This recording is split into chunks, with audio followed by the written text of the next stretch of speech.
I'd like to welcome you to the Tuesday, October 4th, 2022 meeting of the Logan City Council.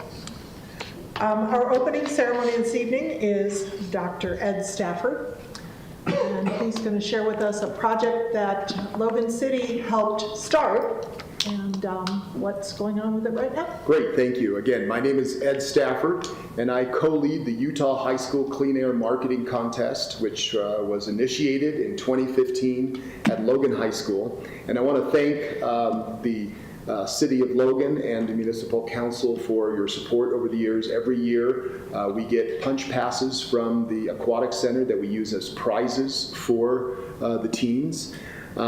This past year for 2020, we had 1,000 kids from across the state, from southern Idaho, Westside High and Preston High, all the way down to Montezuma Creek, where at White Horse High School that serves the Navajo lands.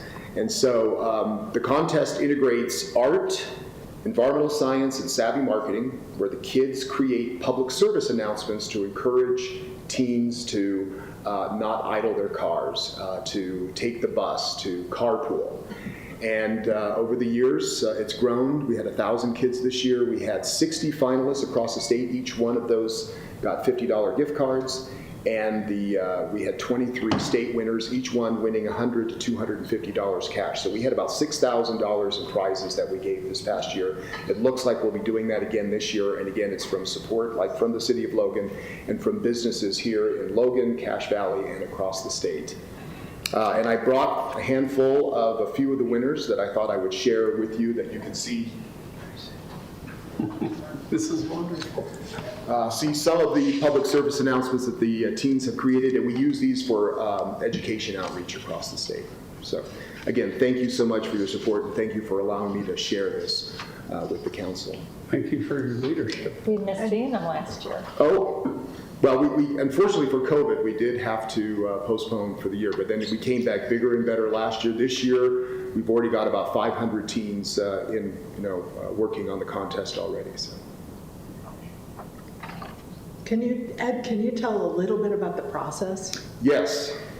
I start in June sending out donation letters to various businesses and communities across the state to ask for prizes and cash for awards at the state level. So there's high school winners. So each high school selects their winners at the high school, and they become finalists at the state level. And we will have judges, and I know that Mayor Daines and also you, Councilwoman Simmons, has served as judges for the contest over the years, so I thank you again for your service on that. This past year, we had probably almost 30 judges to evaluate the 60 finalists that we had.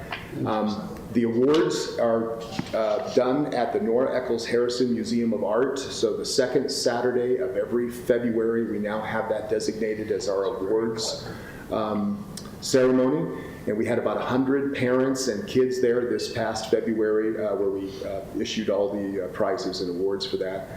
So it takes quite a bit of work because it means working with the high school, the teachers. We have environmental science classes, we have business classes, and art classes involved.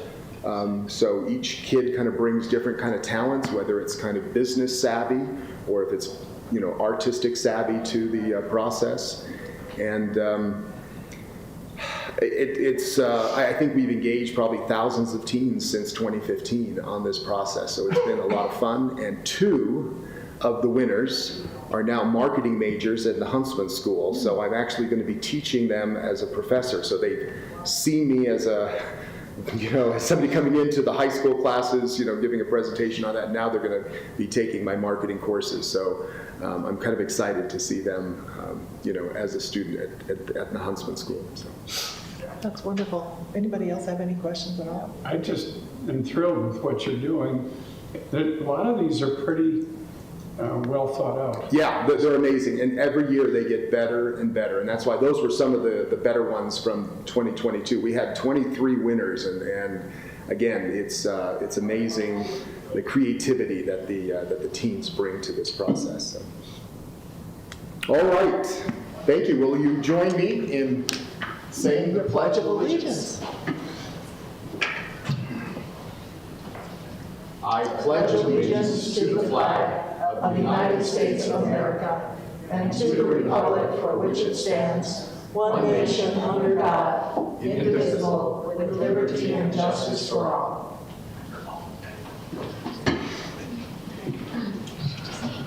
Thank you, Ed. Thank you. I really appreciate it.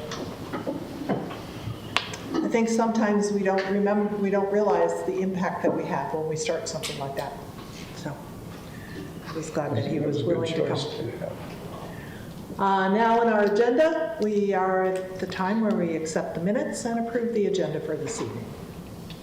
So last meeting, there was a question about the order. Are we all good before we make a motion, Jean? Yes, we are. Yeah, sorry. I would move acceptance of the minutes and approval of the agenda. Second.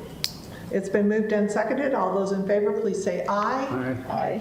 Aye. Aye. Excellent.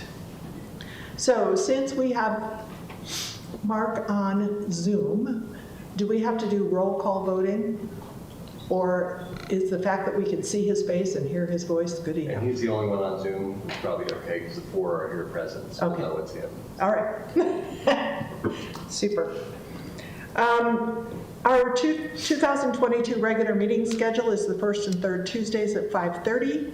Our next meeting is October 18th, right in this very room. We did decide last meeting that we would only hold one meeting in December. So the only meeting in December will be the first Tuesday of the month. So just so you're aware. This time is for questions and comments for the mayor and council. Anybody who wishes to say something that is not otherwise on the agenda is welcome to come to the microphone. Please state your name. Seeing no one? Good grief, we've got a slim crowd tonight. Wow. Slim agenda too, so. Yeah. So I will turn the time over to the mayor. All right, I would like to welcome two of our guests from CAPSA tonight. We have Sarah Fitzgerald and also Elena Oling, who I understand will be giving us just a brief update on Domestic Violence Awareness Month.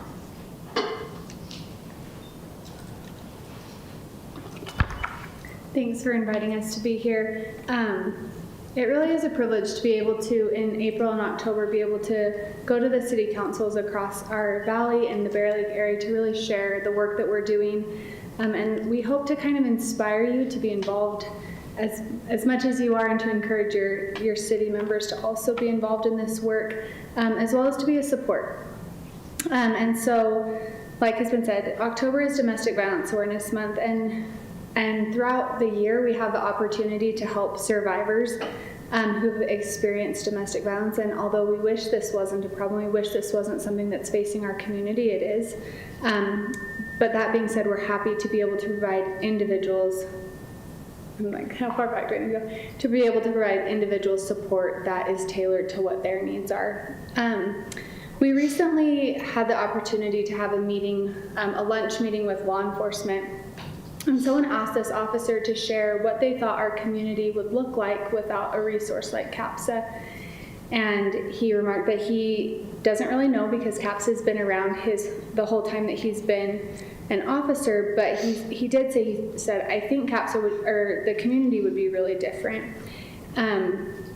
So CAPSA actually started in 1976 as the Cache Valley Rape Crisis Team.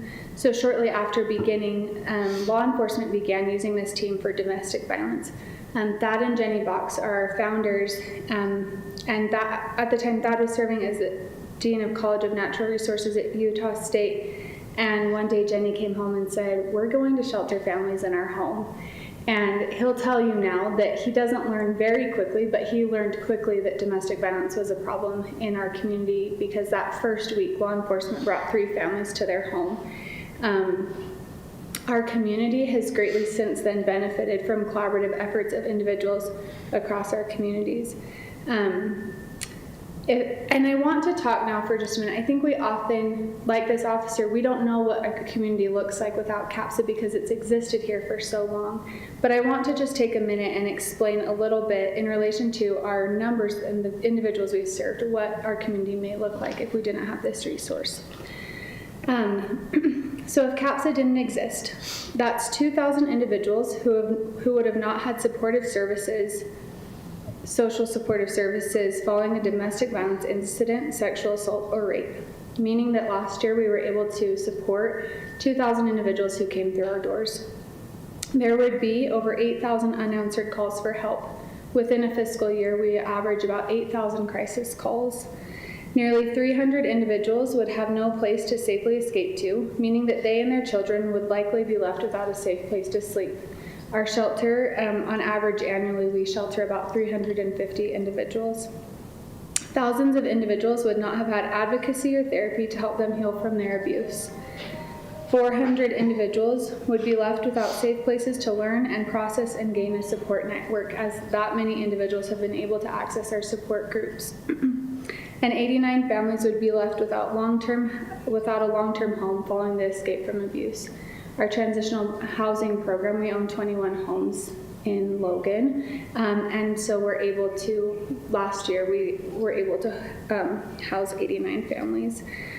And more than that, there would be less education and prevention work in our schools to help stop these cycles of abuse and prevent instances from ever occurring. Speaking specifically to Logan, I wanted to bring up kind of the difference in the year 21 versus year 22. And so we speak fiscal year, so June to July, but in fiscal year 2022, we received 3,467 crisis calls from Logan City.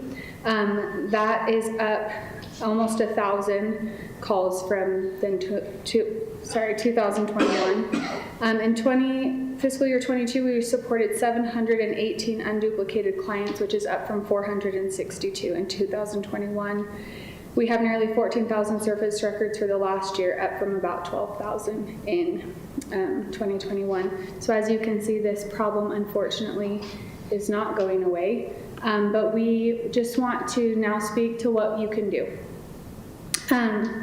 When we think of domestic violence, we have to think of how broad domestic violence is. It affects individuals' physical abuse, sexual abuse, financial, spiritual, all of these different forms of abuse. And so what do we do?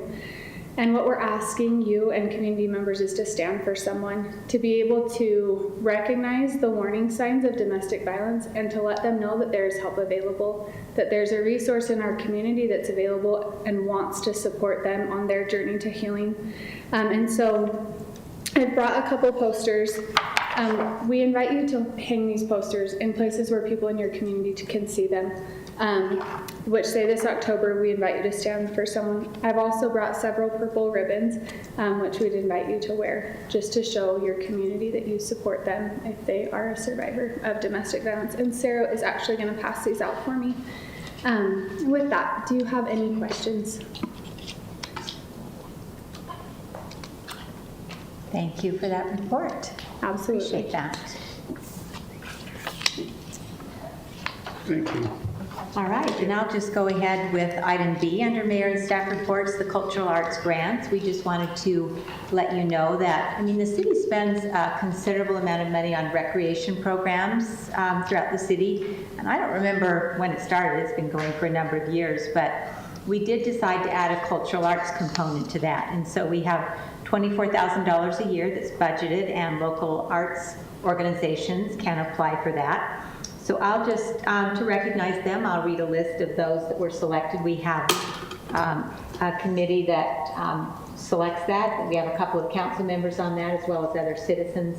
They make a recommendation to me as mayor. So this year, those awardees, and there were different amounts, but I'll just read the groups. Unicorn Theater, Lyric Repertory Company, Cache Valley Center for the Arts, Cache Children's Choir, Music Theater West, Nora Eccles Harrison Museum of Art, Summerfest Arts Fair, Chamber Music Society of Logan, American Festival Chorus, and the USU Summer Alumni Band. Again, we have specific criteria about projects that happen in Logan. So that's just an informational item for you. And Jeannie and Amy serve on that committee, so we appreciate their time spent reviewing those applications. And that is all for my report. Thank you. Under council business, the only thing we have is a planning commission report, and I was going to Russ is very kind and sends me, oh, now I lost it. He sends me the report just to make sure that I don't miss anything. One thing that the Planning Commission has chosen to do is create a consent agenda. They felt that it was taking a lot of time for them to do short-term rentals, and so they wanted to cluster the short-term rentals into a consent agenda. I know that when we asked them to go through Planning Commission, it was so people would be aware of what was going on and could comment on the conditional use. This does not prevent that. It makes it a little bit more difficult for people because they have to say at the beginning of the meeting that they want to say something about a particular item, and then it gets moved from the consent agenda. So we'll see how that goes in the long run. And other than that, you may have read in the paper today that the 100 West Executive Suites had been continued from the 25th of August meeting and was approved. The Planning Commission asked for some schematics of the interior and some work on the fenestration on the front of the building. So that was voted to be approved. That is where the old Wonder Bread store was on First West. So that's all. How many units are in 90, 50. So it's a 5-story hotel building with parking on the first floor and 50 executive suites on upper floors. And it's in the TC1 Town Center 1 zone, which allows for a hotel. One of the conditions is that it can be no longer than 30 days, even if it is an extended stay. How tall will it be? 5 stories. Okay. Any other questions? What was the name of that project? It's called 100 West Executive Suites. So, Self-explanatory. yeah, and if you read the article in the paper, they tried to find out who was going to do them, but they haven't gotten any phone calls back yet, so we don't know any more than that. I also saw in the paper that Target is not coming to Logan. Target is not coming to Logan at the Macy's. At the Macy's. At the Macy's, Yeah, that was the Sorry. location that was But it's going to be home goods, rumored. so. But it's not going to be the whole building. I didn't quite understand exactly, because they said something about dividing it into 4. Well, because they also have UPS and all those other. No, just in the Macy's building. Macy's building? But we haven't seen anything submitted to Planning Commission yet, correct? So, Correct. Will they submit that to Planning Commission? It'll just be a tenant improvement, but we haven't seen anything yet, Okay, just a building permit. so we won't probably, it'll Yeah, oh, I know. be in You the, just mentioned like, you know, Starting read in the paper, I was like, I yeah, read in the paper. yeah, well, Yeah. you know, sometimes the paper finds out before we do. Excellent. Good reporters. Yep. So we'll move now to our action items. Rich, you are on first. We have a few items to present to council. First is request to appropriate 22,521 of Treasury Department shifts their work by law enforcement to reimburse us. Request to appropriate 10,000 for a grant the police department received, the ICAC grant. We receive this each year, Internet Crimes Against Children. A request to appropriate 6,250 for the annual Public Works equipment event, as well as 9,600 for the K-9 training seminar. We talked about that last time. Those last two items are training events that we put on, that we can cut our cost of training and other agencies' cost of training at the same time. Just for my own edification, what is a Public Works annual equipment event? let's let Paul speak to that. As long as he's here, we'll. I actually went down and viewed it for a little while. Oh, it's a view event. Well, I didn't know if it was a sale event. It's a view event for certain parties. I was only viewing. It wouldn't have been good if I participated. Some of the skilled operators did participate. Like a rodeo for, We get together with other public works departments in the valley and hold equipment training, equipment rodeo, safety event type things. Just like the bus people. They do a bus rodeo. It's a good way to sort of, get to know other departments, again, learn new things. They train on equipment, and it's, Well, I've been doing this for a long time, and this is the first I've ever heard of it. they've only done it a couple of years, right? We've done it for a long time just internally with Logan City. The last 2 years, we've opened and invited others to come. And Where do you hold this? the last 2 years, we've held it at the Cache Valley, the fairgrounds, county fairgrounds. Oh, So did Mayor Danes get to drive a snowplow? They tried to get me to drive things, but I said risk management had forbidden me from operating any heavy equipment, which is a good idea. invite us next time. They had a road grader in the rodeo arena, and then different stations set up for people to show their skills with other equipment, and I was duly impressed with their skills. So And it's chose not, not to embarrass myself or endanger equipment. it's not like the demolition derby. The goal is that it's not, correct? so do you, I mean, this is really off topic, but do you like create a pretend road base and then have people have to smooth it out with the road grader? No, it's much less practical. Okay. We try to knock basketballs off of cones and put floaties in buckets, and so it's things they don't see every day, but it hones skills. Oh, okay. But if it's a road grader, how do you do? Well, they did kind of grate the rodeo arena, Oh, okay. Okay, well, you may have to invite us. Invite us next year. Sounds good. We'll try and remember. Thanks, sorry. Thank you.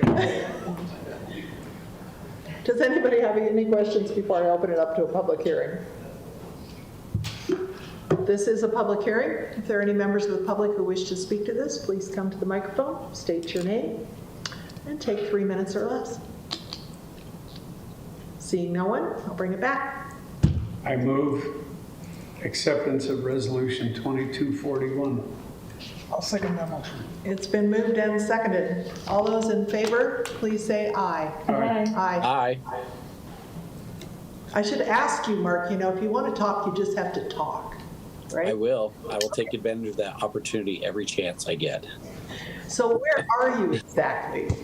I'm in Reno for a trade show, so Okay. Is it nice? not too exciting. Yeah, darn it. Is it nice weather there? It was beautiful. We went to Lake Tahoe this morning just to see the lake since it was covered with smoke last year, and had lunch on the shoreline. It was gorgeous, so Oh, that's fun. it was nice. Great. Okay, our next item is Mike, and it is a certification of an annexation petition. Yeah, so, I don't know if you recall, but we changed kind of the annexation process, so it's a little more in depth. And annexing become compliant with state law. This is an annexation request for the global property up off of 10th West, about 200 North. It's just a little under 20 acres on the east side of 10th West. The current owners actually own property in the city themselves. This says state of Utah, but really they own these properties adjacent to it, so they're already in Logan City.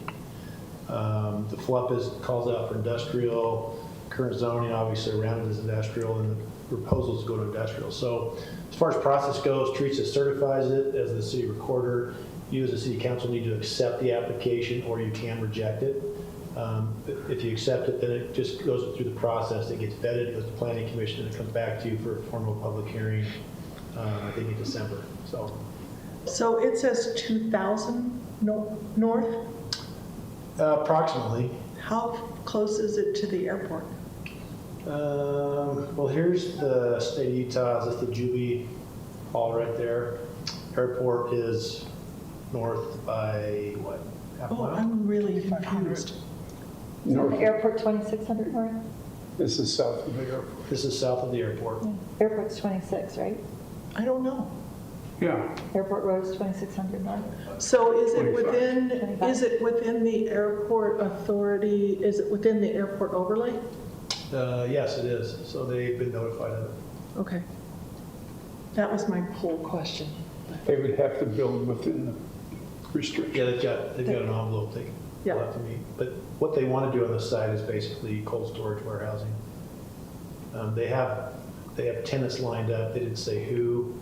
But once they get this annexation done, then they'll proceed with appropriate processes for projects. I understand cold storage is at a premium these days. So, That's my understanding.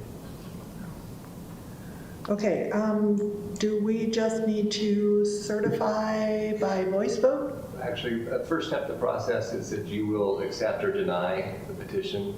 Okay. And then Teresa is actually the person who will certify it, so there'll be no vote by the council, just on the acceptance or denial. So you want a motion? Yeah, To accept. to accept the petition for further consideration. I'll move that we accept the petition. I would second the motion to accept for further discussion. Okay. Mark, do you have any questions? I do not. Pretty straightforward. Okay. All those in favor of accepting the petition to move forward, please say aye. Aye. Aye. Any opposed? Motion carries. We move now to ordinance 22-19, mixed-use amendment, code amendment. We went through this quite extensively in workshop and last week. Do you have any further questions? Mike made some adjustments based on our concerns. Are you happy with them? I stepped out early, but I met with Mike and he briefed me on some of the things. So I'm satisfied. Okay.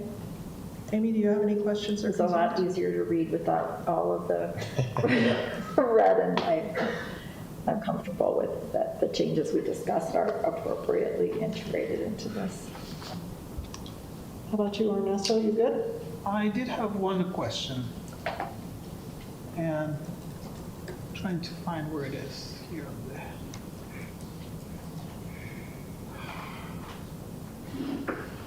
Just give me 1 second.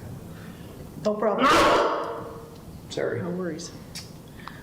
I did call Mike this afternoon and ask him about using sidewalks in front of small shops as open space. That's listed in here as Yes. open space? And but the critical point was the end of the sentence. I've got to go find it now. Mike, do you remember what we were talking about? Yeah, how we define public gathering areas. So the question Jeannie asked was, if I put a sidewalk in front of a commercial business, would that qualify as public gathering areas? And really the criteria that we look at, it's in the note, the explanation in this, it's on the last page or the third page of this, but the idea is that it's just a typical standard sidewalk. No, it doesn't qualify as public gathering. It's got to have those elements that you find on Center Street or Main Street. It's got to have the width, the room for seating, tables, landscaping, things like that. Then we could say, yeah, that's going to be a gathering area. Places that people can congregate, hang out, loiter, things like that.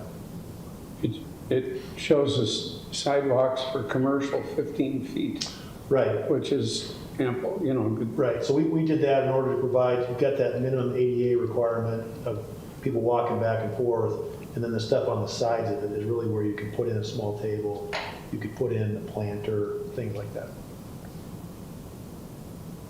So when That's you, on page 10-7. 10-7. when we talk about public gathering areas would not include that 15-foot wide sidewalk in front of a large commercial. Is that correct? It just depends. It depends on how it's laid out and how it's being utilized. Okay. Because the definition says in front of small businesses. Yeah, and part of the approach on this is discretionary part of the planning commission. We look at that whole package. And so what elements are you providing with that larger sidewalk in front of your business to make it more inviting and more in tune to people wanting to sit there and hang out? So think of like in front of Great Harvest or in front of Mark's building. Compare that with some other areas that may have a wider sidewalk but no amenities or nothing to draw you or attract you to want to stay there. That'll be the distinction. So it's how they plan and program that space. Okay. Okay, and that will be planning commission discretion. Correct. Okay. Did you find your question? Yeah. So my question, I guess maybe it's a technical question.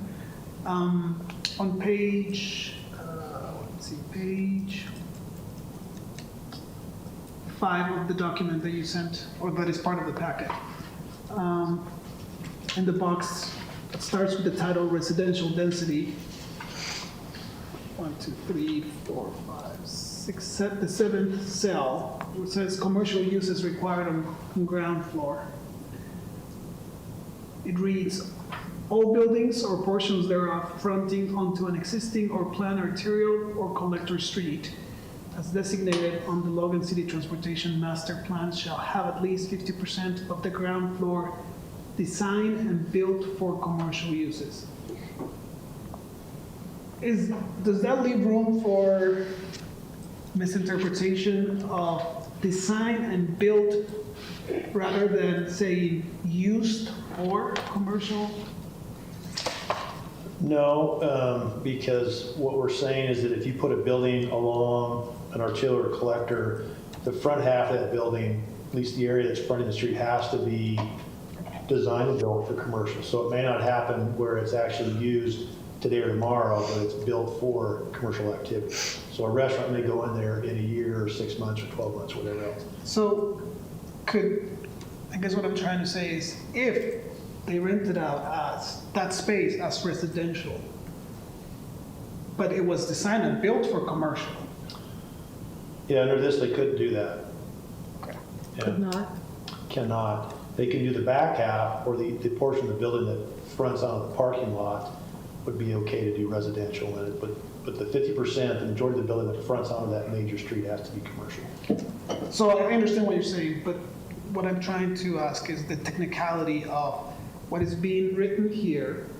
If I'm reading this as somebody that has a property that was designed and built meeting those requirements, but I'm not finding a tenant with commercial purposes, and somebody is willing to rent it for residential purposes, is that a problem? Can't do it. Yeah, it is because design and built for commercial is different than design and built for residential. You have different parameters for needs and construction as well as the use itself. So it's not as simple as I'm going to put in a storefront, but because I can't rent it, I'll rent it out to 3 students. That's really not the case. We've talked about that in the past because some cities have done that. Denver has done that early on when they started mixed use and changing over their buildings and requiring the ground floor to be commercial. But it's not as simple as just switching the sign and say now it's residential.